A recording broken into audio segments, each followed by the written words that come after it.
So ayan po mga kalinga, papagpalang gabi sa inyong lahat.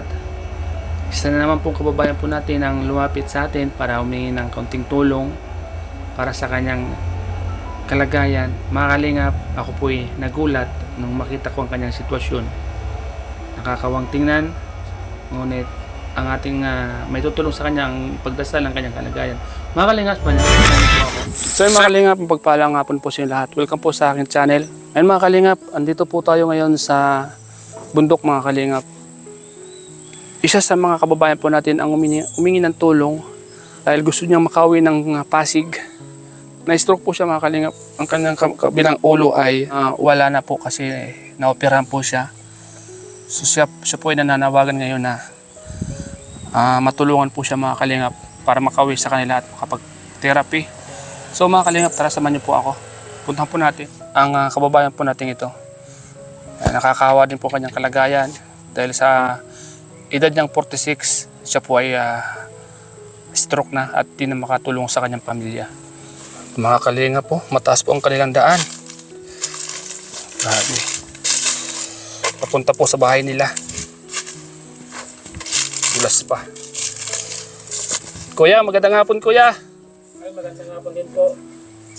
Yan, kumusta po kayo? Ito, medyo okay naman na. Ano po yung sakit ninyo po? Ako po ay isang na-stroke po ako last year. Ngayon Ngayon po, naka-recover na po ako. Gusto ko pong humingi ng konting tulong sa mga viewers natin dyan. Kahit po pamasahe lang po pabalik na Manila para po patuloy ko ang aking trabaho doon bilang isang gwardiya. Gwardiya po kayo? Ako po isang gwardiya po doon sa subdivision.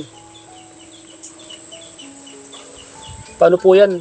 May sakit na po kayo. Paano po kayo makakapagtrabaho niyan? Ano po ba? Kaya naman nang bumalik sa serbisyo, sa trabaho.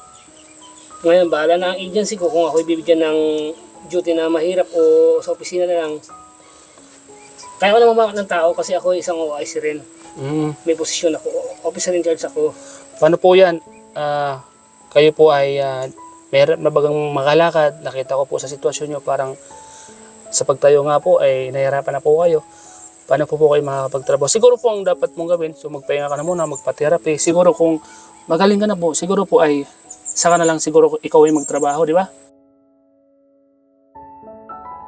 Paano yung pamilya mo dito sa Bicol? Dito na muna sila. Yun ang sa ano ko, yung kung paano ko sila matutulungan sa financial, hindi pa ako makapagtrabaho ng ganito. Ako po ay humihingi ng kahit konting tulong lang po ng supporter, panuporta lang po. Balak po ni Mrs. na magtayo ng tindahan sa store po para kahit paano yung pasuporta naman po sa kanila. Napakahirap ng tubig dito, yung sitwasyon dito.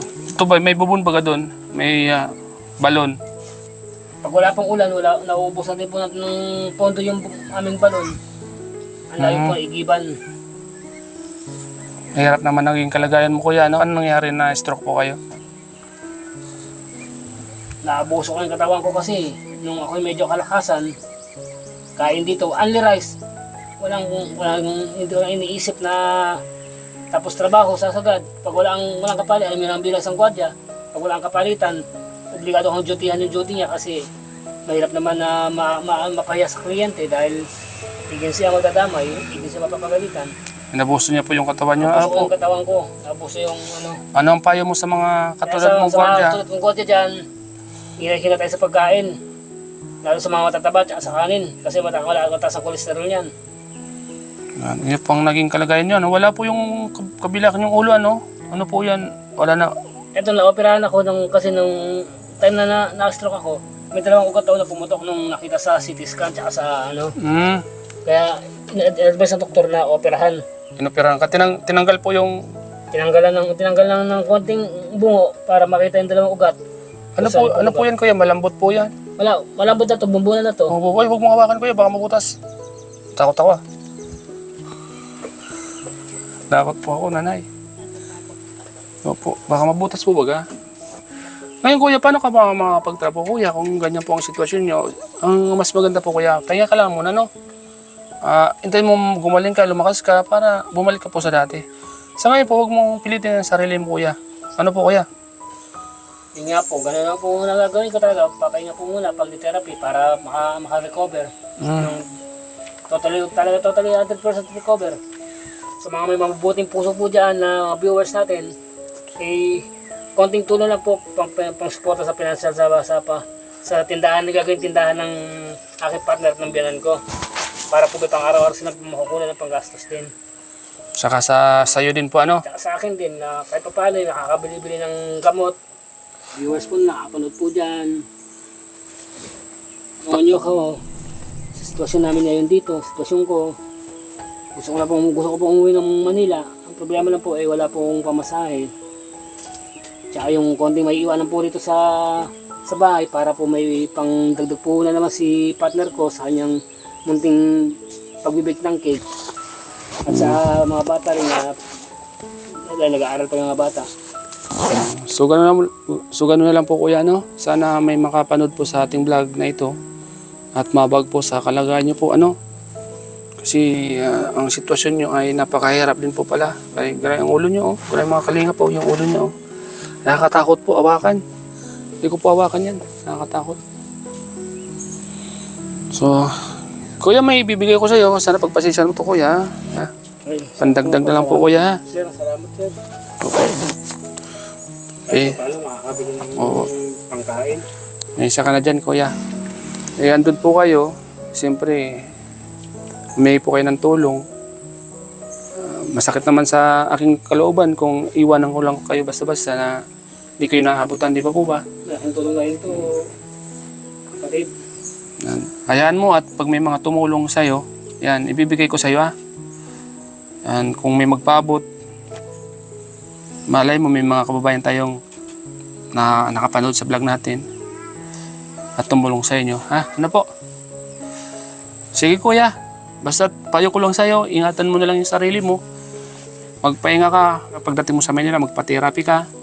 Magpagaling ka hanggang sa gumaling ka ng husto, saka ka magtrabaho, ano po? So, ayan mga kalingap.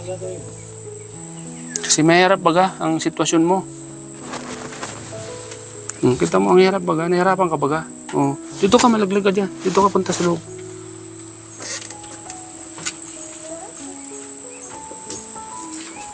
Yan, mga kalingap, hirap siya maglakad, oh. Yun, oh. Mga kalingap. Minsan po talaga dumarating sa ganyan ang ating sitwasyon ng buhay. Kaya payo ko sa mga kababayan po natin, yan, maging pag-ingat po, lalong po yung mga trabaho na ganun. Wag po nating abusuhin ang ating mga katawan. At pinaka-importante po ay wag po tayong makakalimot sa mahal na Panginoon.